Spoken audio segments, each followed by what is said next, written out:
हूं कि उस बदहाली में एक बदहाली ये भी है कि हमारे लोगों को सही सोच और फिक्र नसीब नहीं आई है। अभी आपने देखा बिहार की जाति आधारित जो गणना हुई, देखा आपने देखा माइनॉरिटी को कहां पहुंचाया गया है, अनुसूचित जाति को कहां पहुंचा गया है। मैं समझाऊंगा अखबार के बंधुओं ने अब तक रिपोर्ट आपने नहीं पढ़ी है और रिपोर्ट को इसने पब्लिक भी नहीं किया है, एक कॉपी ज़्यादा नहीं छापी इन्होंने, अब तक इसने नेट पे नहीं डाला, इसको डालना चाहिए। और अपनी तस्वीर देखिए कि बिहार की आबादी 13 करोड़ की हो गई। 13 करोड़ की आबादी में माइनॉरिटी की आबादी 20,49,370 सरकारी चाकर है और उसमें माइनॉरिटी की जो 2 करोड़ 31 लाख है, उनकी नौकरी में हिस्सेदारी होती है 3,66,000। उनको नौकरी मिली सिर्फ 1,72,000। 1,95,000 नौकरी किन लोगों ने खाई? नौकरियों की उम्र होती है 25 से 30 साल की और 90 से बैठे हुए हैं समाजी इंसाफ के लोग, इंसाफ के साथ तरक्की करने वाले लोग।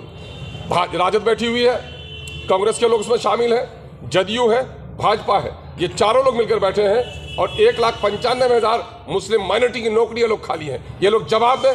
अगर 1,95,000 नौकर होते सरकारी, उसमें 10,000 15,000 ऑफिसर भी होते और आज मुसलमानों के साथ जो भेदभाव किया जाता ऑफिसों में, वो भेदभाव नहीं होता।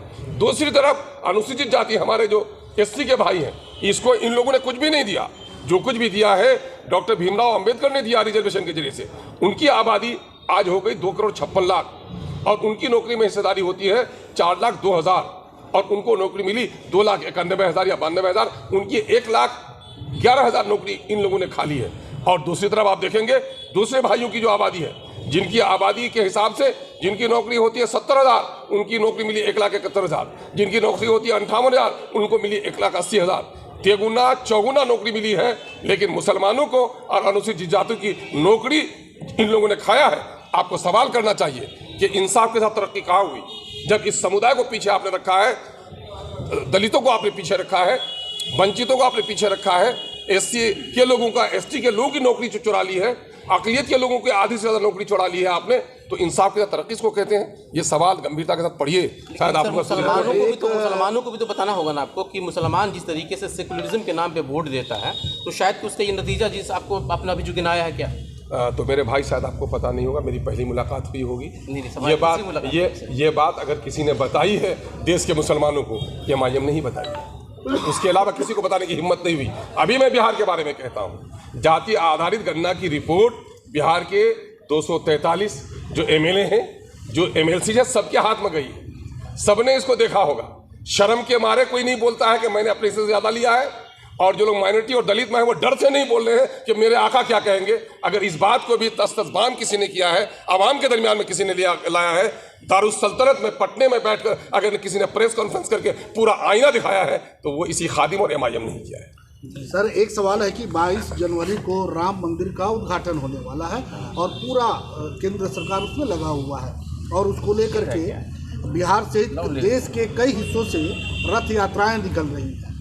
कल अगर देश में कुछ बवाल होता है तो इसकी जिम्मेवारी कौन लेगा? देखिए, मैं तो पहले देशवासियों को ये कहूँगा कि मंदिर और मस्जिद के नाम पर कोई लड़ाई नहीं होनी चाहिए और जो पूजा पाठ पर्व का दिन हो उस दिन तो मोहब्बत की फ़िज़ा आम होनी चाहिए। लेकिन बड़ा अफसोस हो गया है कि लोग धर्म के नाम पर इतनी घृणित राजनीति की कि ईद के दिन ईदगाह पर पहरेदारी करने की ज़रूरत पड़ गई है और दुर्गा पूजा के दिन रास्तों की पहरेदारी करने की ज़रूरत पड़ गई है।